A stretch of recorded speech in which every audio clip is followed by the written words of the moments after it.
الرحیم۔ حضرات، ایک پیغام آپ مسلمانوں کے نام۔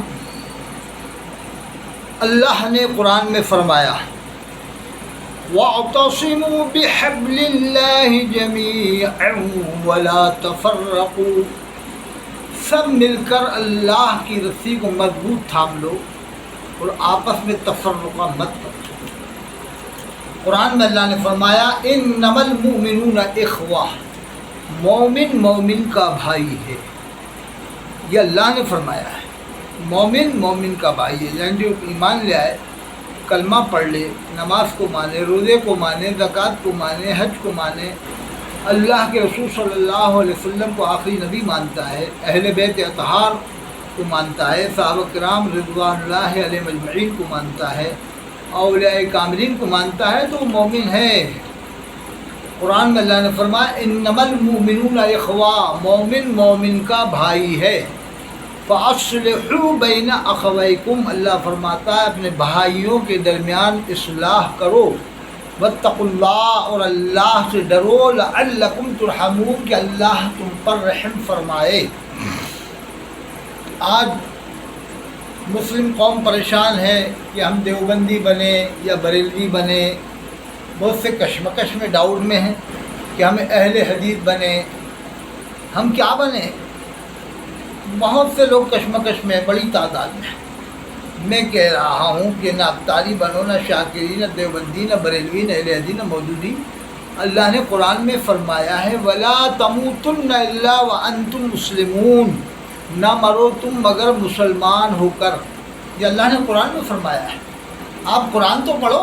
آخری حج میں اللہ کے رسول صلی اللہ علیہ وسلم نے فرمایا صحابہ کرام سے کہ دو چیزیں تمہارے درمیان میں چھوڑ رہا ہوں، ایک قرآن، ایک میری سنت۔ ایک موقع پر فرمایا قرآن میری عطرت، یعنی اہل بیت علیہ السلام۔ فرمایا ان دونوں کو اگر مضبوط تھام لیا تو پھر کبھی گمراہ نہ ہوگے۔ آپ قرآن کو سمجھ کے پڑھو، ترجمہ پڑھو یا سنو، لوگوں سے ترجمہ سنو۔ اور ترجمہ آپ کسی بھی عالم کا پڑھ سکتے ہیں، اور تفسیر اگر آپ کو پڑھنا ہے تو 150 یا 200 سال پہلے کے علماء کرام کی لکھی ہوئی تفسیر پڑھیں۔ کیونکہ اب میں کہوں گا کہ دیوبند والے عالم کی پڑھو تو کوئی کہے گا دیوبندی ہے، میں کہوں گا بریلوی عالم کی پڑھو تو کوئی کہے گا بریلوی ہے، میں کہوں گا مودودی کی پڑھو، مودودی صاحب کی تو کہ مودودی ہے۔ انہوں نے بھی تفسیر لکھی ہے، تفہیم القرآن۔ حضرت مولانا مفتی تقی عثمانی صاحب نے بھی تفسیر لکھی ہے جس کا نام ہے معارف القرآن۔ اور مفسر قرآن حضرت علامہ غلام رسول سعیدی رحمۃ اللہ علیہ نے بھی تفسیر لکھی جس کا نام ہے تبیان القرآن۔ اور جامع ازہر سے فارغ حضرت علامہ پیر کرم شاہ ازہری رحمۃ اللہ علیہ نے بھی تفسیر لکھی جس کا نام ہے ضیاء القرآن۔ شیخ الاسلام شیخ العلماء حضرت مولانا مدنی میاں صاحب نے تفسیر لکھی جس کا نام ہے تفسیر اشرفی۔ اب اگر میں یہ کہتا ہوں کہ تفسیر اشرفی پڑھو یا تبیان القرآن پڑھو، کوئی کہے گا بریلوی، اور میں کہوں تفسیر معارف القرآن پڑھو کہ دیوبندی ہے، میں کہوں گا تفہیم القرآن کرو کہے گا یہ مودودی ہے۔ تو اسی طرح سے اگر ہم بتائیں گے تو لوگ کہیں گے یہ جماعت کا جماعت کا۔ میں کہتا ہوں 150-200 سال پہلے کوئی بھی اس طرح کا معاملہ نہیں تھا، نہ دیوبندیت، نہ بریلویت، نہ سلفیت، نہ مودودیت، نہ ابتاریت، نہ شاکریت۔ 100 سال پہلے بھی نہیں تھی، 100 سال کے اندر ہی اندر ظہور پذیر ہوا ہے۔ تو آپ 150 یا 200 سال پہلے کسی بھی عالم کی، ولی کی لکھی ہوئی کتاب پڑھیں گے تو آپ کا مائنڈ فریش ہو جائے گا۔ اب اس بارے میں سنو، امام ربانی مجدد ثانی رحمۃ اللہ علیہ نے بڑا پیارا قول ارشاد فرمایا ہے جو سونے کے حروف سے لکھے جانے کے لائق ہے۔ دنیا کے سب سے بڑے مجدد ہیں، امام ربانی ہیں، مجدد الف ثانی ہیں، اور بہترین زبردست عالم ہے۔ وہ فرماتے ہیں قرآن اور حدیث کا جو مطلب ہم سے پہلے کے عالموں نے سمجھایا ہے وہی مانا جائے گا، اس لیے کہ قرآن اور حدیث کو جتنا وہ سمجھ سکتے تھے اتنا ہم نہیں سمجھ سکتے۔ یہ کون فرما رہا ہے؟ امام ربانی مجدد الف ثانی فرما رہے ہیں۔ اب اس سے اندازہ لگائیے کہ خود مجدد صاحب یہ فرما رہے ہیں کہ پہلے والے عالموں نے جو بتلایا ہے وہی مانا جائے گا، اس لیے کہ قرآن و حدیث کو جتنا وہ سمجھ سکتے تھے اتنا ہم نہیں سمجھ سکتے تھے۔ اتنا ہم نہیں سمجھ سکتے کہ پہلے کے عالم بہت بڑے بڑے عالم ہوتے تھے. کیسے عالم ہوتے تھے؟ اب سنو ایک قول. اکبر کے دور میں ایک عالم تھے جن کا نام ہے حضرت علامہ ابوالفضل فیضی رحمۃ اللہ علیہ. انہوں نے قرآن کی تفسیر لکھی جس میں پوری تفسیر میں ایک بھی نقطہ نہیں آتا. تفسیر قرآن 3 جلدوں میں لکھی ہے جس کا نام ہے سواقع الالہام. نام میں بھی نقطہ نہیں ہے، تو اسے نام آتا ہے سواقع الالہام، جس میں 3 جلدوں میں تفسیر کے اندر کہیں بھی نقطہ نہیں آتا. یہ کتنا بڑا کمال کی بات ہے. پوری دنیا میں ابھی تک کسی بھی عالم نے بغیر نقطے کی تفسیر تو کیا ترجمہ تک نہیں لکھا. انہوں نے تفسیر لکھی ہے 3 جلدوں میں. کتاب کا نام ہے سواقع الالہام. یہ حضرت علامہ ابوالفضل فیضی رحمۃ اللہ علیہ کی. اب اگر غلطیاں ان سے ہوئی ہوں تو وہ جانے بھائی. ہم تو یہ مانتے ہیں کہ اللہ تعالیٰ کا فضل ان کے اوپر ہوگا، کرم ہوگا، جبھی تو قرآن کی تفسیر بغیر نقطے کے لکھی ہے. اب ہم چھوٹی موٹی غلطیوں کو نہیں دیکھتے، بڑی غلطی کوئی کرے وہ ایک الگ بات ہے. انہوں نے قرآن کا انکار نہیں کیا. وہ اللہ کے رسول صلی اللہ علیہ وسلم کو آخری نبی مانتے تھے. نماز کو، روزے کو، زکوٰۃ کو، حج کو مانتے. اب جو نماز، روزہ، زکوٰۃ، حج کو مانتا ہے، اللہ کے رسول کو آخری نبی مانتا ہے، صحابہ کرام اہل بیت کو مانتا ہے، تو ہم اس کو مسلمان ہی سمجھیں گے. ہاں اگر کوئی بڑی غلطی کرتا ہے تو پھر وہ دیکھی جائے گی. بڑی غلطی کی بات الگ ہے. جیسے الیاس قادری امیر تعظیمی نے اپنے بال کو بال مبارک کے بٹوایا. آج تک صحابہ کرام کے بارے میں کتابوں میں نہیں ملتا کہ کسی ایک بھی صحابی نے اپنے بال کو بال مبارک کے تقسیم کیا ہو، یا تابعین نے کیا ہو، یا طب تابعین نے کیا ہو، یا صحابہ کرام کے بعد تابعین، طب تابعین نے اپنا میلاد نامہ پڑھوایا ہو، یا پیران پیر حضرت روشن امیر شیخ عبد القادر جیلانی رحمۃ اللہ علیہ نے اپنا میلاد نامہ پڑھوایا ہو، یا اپنے بال کو بال مبارک کے بٹوایا ہو. کبھی کسی ولی کی تاریخ میں نہیں ملے گا. یہ بہت بڑی غلطی تھی جس پر مجدد ملت قطب عالم حضرت مولانا حنیف قریشی صاحب نے زبان کھولی اور ہمت کر کے انہوں نے قوم کو جگایا، بیدار کیا. کروڑوں مسلمانوں کو بیدار کر دیا. کروڑوں مسلمانوں کو سمجھ لو. ایک طرح سے ہزاروں، کم بیش 50,000 تو ان کی کلپ دیکھ چکے ہیں، کم بیش 50,000 ویڈیو ان کی. تو سمجھ لو کہ لاکھوں لوگوں کو وہ جگانے والے بن گئے، اور کروڑوں لوگ اس طرح سے سلسلہ بسلسلہ جاگ جائیں گے انشاءاللہ تبارک و تعالیٰ. حضرت مولانا حنیف قریشی صاحب نے بہت بڑا کام انجام دیا. وہیں جو ہے بہت سے علماء ایسے ہیں جو فیور کر رہے ہیں. تو ان علماء سے گزارش ہے، اشرف آصف جلالی صاحب، یا جو ہے کہ اور جو ہے کہ قاری زرار صاحب ہیں، ان لوگوں سے گزارش ہے کہ آپ لوگ جب آپ لوگوں کو غلطیاں نظر نہیں آتی، آنکھیں بند کرے ہو، تو پھر آپ دیوبند والوں کی غلطیاں کیوں دیکھتے ہو؟ آپ دیوبند والے علماء کی غلطیاں کیوں دیکھتے ہو؟ آپ کے آنکھوں میں کیا آنکھیں بند ہیں؟ کہ الیاس قادری نے اپنے بال کو بال مبارک کے بٹوایا. کتنا بڑا ہنگامہ دنیا میں ہے. اپنا میلاد نامہ پڑھوایا. ٹی وی کے بارے میں لکھا کہ جو مزید چینل دیکھے گا وہ جنت میں جائے گا. اب آپ اس کی بھی تعبیر کر کے صحیح ثابت کر دو، اور دیوبند والوں کی ہر بات کو غلط ثابت کر دو. ہم مانتے ہیں کہ دیوبند والے عالموں سے بھی غلطیاں ہوئی ہیں. تو غلطیاں کس سے نہیں ہوتی ہیں؟ غلطیاں انسانی سے تو ہوتی ہیں، لیکن آپ ان غلطیوں کو قوم میں اچھال کر فتنے پیدا کرو، انتشار پیدا کرو، لڑائی جھگڑے کا ماحول بناؤ. اگر کسی کی کوئی غلطی ہے تو آپ مت مانو. ہم بھی نہیں کہہ رہے مانو، مت مانو، بالکل مت مانو. ہم بھی نہیں مانتے ہیں.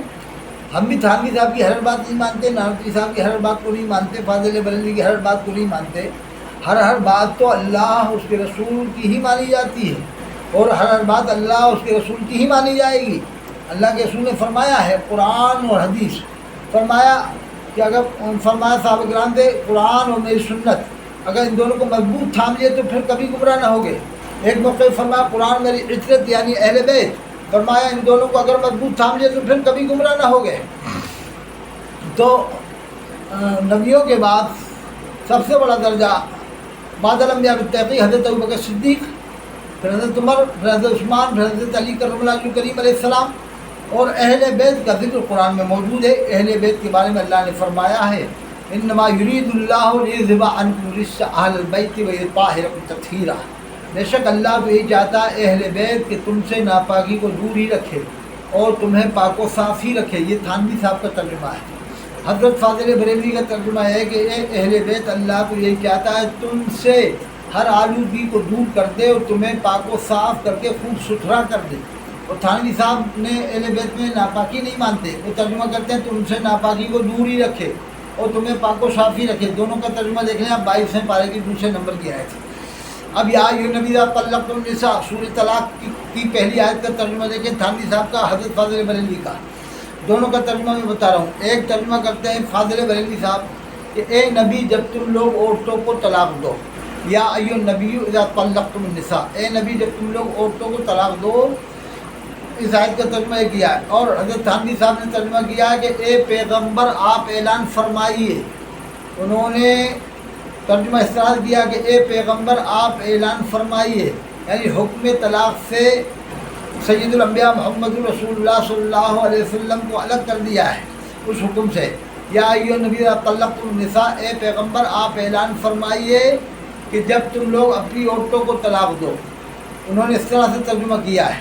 تو اب دیکھیے ترجمے میں فرق تو ہے، لیکن ہم کسی کو ترجمہ کرنے کی بنیاد پر کافر کہیں یہ بہت خطرناک بات ہے۔ مسلمانوں کو لڑوائیں آپس میں کہ دیکھو انہوں نے ایسا کیا، انہوں نے ایسا کیا ہے۔ حضرت فاضل بریلوی نے بھی بہت بہترین ترجمہ کیا ہے بہت سی آیتوں کا، وہ ہم مانتے ہیں، جیسے انک میتون ان میتون، آپ کو انتقال فرمانا ہے ان کو بھی مرنا ہے، یہ 23ویں پارے کی آخری آیت سے پہلے کی آیت ہے، انک میتون ان میتون ثم انکم یوم القیامۃ عند ربکم تختصمون، یہ 23ویں پارے کی آخری آیت ہے یا 22ویں پارے کی ہے، نہیں 23ویں پارے کی آخری آیت ہے۔ اس کا ترجمہ حضرت فاضل بریلوی نے کیا ہے، آپ کو انتقال فرمانا ہے ان کو بھی مرنا ہے۔ ان کے والد نے ترجمہ یہ کیا ہے تفسیر علم-نشر جلد اول صفحہ نمبر 202 میں دیکھیں، یا 202 کے تھوڑا آس پاس دیکھ لیں آپ، ابھی میرے غالباً 202 کا ہی دھیان ہے۔ صفحہ 202 میں ترجمہ کیا ہے کہ حضرت کو خطاب ہوتا ہے انک میتون ان میتون، حضرت کو خطاب ہوتا ہے کہ تم بھی مرو گے اور وہ بھی مریں گے، انہوں نے ایسے ترجمہ کیا ہے۔ اور دیوبند کے بھی عالموں نے اسی طرح سے دوسرے الفاظ میں ترجمہ کیا ہے۔ یہاں ہم حضرت فاضل بریلوی کا ترجمہ بہتر مانتے ہیں کہ ان کا ترجمہ یہاں ادب کے دائرے میں بہتر ہے کہ آپ کو انتقال فرمانا ان کو بھی مرنا ہے۔ اور بھی فاضل بریلوی نے بہت جگہ بہتر کیا ہے، اس سے کون انکار کرتا ہے، لیکن کہیں حضرت تھانوی صاحب نے بہت بہترین کیا ہے بہت سی آیتوں کا، کہیں انہوں نے بہت بہترین کیا ہے، کہیں انہوں نے بہت بہترین کیا ہے، کہیں جو ہے کہ مفتی تقی عثمانی صاحب جو ابھی موجود ہے، شیخ الاسلام مفتی تقی عثمانی صاحب، کہیں انہوں نے بہت بہترین کیا ہے، انہوں نے بھی ترجمہ کیا ہے۔ آسان ترجمہ قرآن آپ پڑھو، سورہ فتح کی پہلی آیت کا ترجمہ کیا ہے، ہم نے آپ کو فتح دی فتح روشن، اور اللہ نے آپ کی اگلی پچھلی بھول چوک معاف فرمائی۔ انہوں نے ضم کا ترجمہ بھول چوک سے کیا ہے، اللہ نے آپ کی بھول چوک معاف فرمائی۔ فاضل بریلوی کے والد ماجد حضرت علامہ نقی خان رحمۃ اللہ علیہ نے ترجمہ اس طرح سے کیا ہے کہ ہم نے فیصلہ کر دیا تیرے واسطے سری فیصلہ تا معاف کرے لا تیرے اگلے پچھلے گناہ، اور پورا کرے تجھ پر اپنا احسان، اور چلاوے تجھ کو سیدھی راہ، ویہدیہ کا صراط مستقیمہ کا ترجمہ کیا، چلاوے تجھ کو سیدھی راہ۔ حضرت فاضل بریلوی نے ترجمہ کیا کہ دکھاوے آپ کو سیدھی راہ، انہوں نے دکھاوے کیا، انہوں نے چلاوے کیا۔ پہلے مولوی لوگ اسی پر لڑاتے تھے قوم کو کہ دیکھو تھانوی صاحب نے اہدنا الصراط المستقیم کا ترجمہ کیا ہے، اللہ ہم کو سیدھی راہ دکھا، پھر پر قوم کو لڑواتے تھے دیکھو جیسے اللہ نے رستے ہی نہیں دکھایا، نعوذ باللہ من ذالک، یہ کس کا عقیدہ ہے؟ دکھا ترجمہ کیا، لیکن ایسا کسی کا عقیدہ نہیں ہے کہ اللہ نے رستے ہی دکھایا ہو۔ جو دعائی آئے تھے اہدنا الصراط المستقیم، اللہ ہم کو سیدھی راہ دکھا، فاضل بریلوی نے کیا اللہ ہم کو سیدھی راہ چلا، اور حضرت علامہ نقی خان رحمۃ اللہ علیہ نے بھی اسی طرح سے ترجمہ کیا، اے اللہ ہم کو سیدھی راہ بتلا، اے اللہ ہم کو سیدھی راہ بتلا۔ پڑھو تفسیر علم-نشر جلد اول صفحہ نمبر 116 میں سورہ فتح کی پہلی آیت کا وہی ترجمہ کیا ہے۔ وَالضَّالِّينَ فَادَ صفحہ نمبر 124 میں وہی ترجمہ کیا جو دیوبند والے کرتے ہیں، جب آپ کو راہ بھولا پائے تو راہ دی۔ حضرت فاضل بریلوی نے ترجمہ کیا جب آپ کو اپنی محبت میں خود رفتہ پایا تو راہ دی۔ تو یہ فاضل بریلوی کا بہتر ترجمہ، اس میں کوئی شک کی بات نہیں، لیکن والد نے ترجمہ جو کیا ہے اس پر لوگ اعتراض بھی کر سکتے ہیں، اگر نام نہ بتاؤ تو اعتراض کریں گے اور کرتے ہیں۔ تو میں کہتا ہوں ان باتوں پر قوم کو لڑائی جھگڑے میں مبتلا نہیں کرنا چاہیے۔ قوم ویسی پریشان ہے، آپ جان رہے ہو کہ آج ہمارے اوپر کون لوگ حاوی ہیں، کون لوگ ہم کو جو ہے کہ دیکھنا نہیں چاہتے، اور آپ لوگ آپس میں لڑانا چاہتے ہو۔ اللہ نے فرمایا مومن کا بھائی ہے، انما المؤمنون اخوہ، مومن کا بھائی ہے، فاصلحوا بین اخویکم، اپنے بھائیوں کے درمیان اصلاح کرو۔ ارے آپ کو جس عالم کو ماننا ہے آپ مانیں، جس عالم کو دیوبند والوں کو ماننا ہے وہ مانیں، لیکن قوم کو کیوں لڑا رہا ہو کہ ان عالم نے یہ لکھ کے گئے ہیں وہ لیے؟ ایسے تو 1000 سال پہلے کے بہت سے عالموں نے غلطیاں کی ہیں، تو کیا سب کی باتوں کو بتاتے رہو گے کہ انہوں نے یہ لکھا تھا تو انہوں نے وہ لکھا؟ ارے آپ تو سیدھی بات بتا دو، قرآن اور حدیث کا ترجمہ بتاؤ، اور نماز کی پابندی کراؤ، حلال روزی کی پابندی کراؤ، زکاتیں نکلوانے والا بناؤ۔ مسلمان آج لوگ زکات نہیں نکالتے، 2.5% لاکھ میں 2,500 روپیہ زکات نکلنا فرض ہے، لیکن آج مسلمان زکات نہیں نکالتے، 5 یا 10% نکالتے ہوں گے۔